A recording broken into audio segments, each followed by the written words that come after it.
On May 14, 2008, 19-year-old Brandon Swanson disappeared at around 2 a.m. To celebrate the final day of their classes, Brandon and his classmates held a party.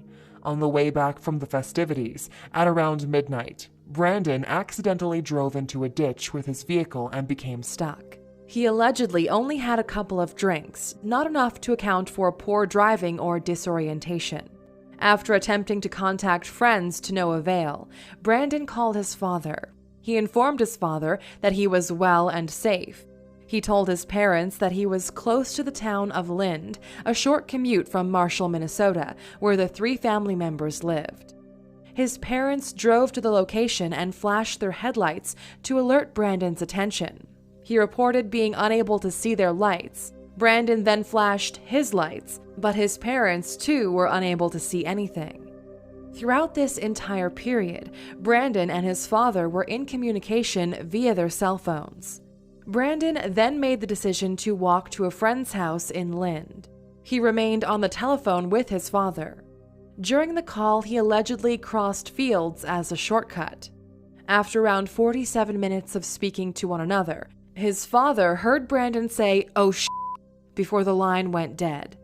His parents claim that it sounded as if Brandon had slipped, fell, or dropped his phone. Brian Swanson tried to call his son back several times, but the line rang out. He then searched for his son, but could find no trace of him. Authorities were able to locate Brandon's car via cell phone records.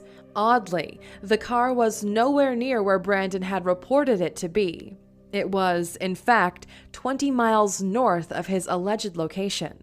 The farmland and woods in the area all look very similar, which could explain his confusion. Strangely, some sources also claim that all of Brandon's car doors were left open.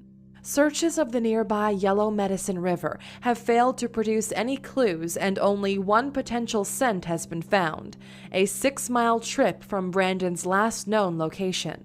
Partially because of where and when he disappeared, police have been unable to uncover any clues or evidence.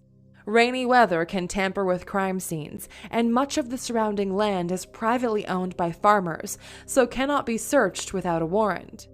The search for Brandon has included hundreds of volunteers, along with sniffer dogs, airplanes, and helicopters. Bizarrely, Brandon had driven home on small gravel roads instead of opting for the more direct route along Highway 68. It is unknown why he drove this route in particular. Most theorists speculate that Brandon either drowned after falling into the river or froze to death when trying to find shelter on farmland. Others fear that he may have been kidnapped or murdered, or decided to fake his own disappearance. However, the case remains unsolved.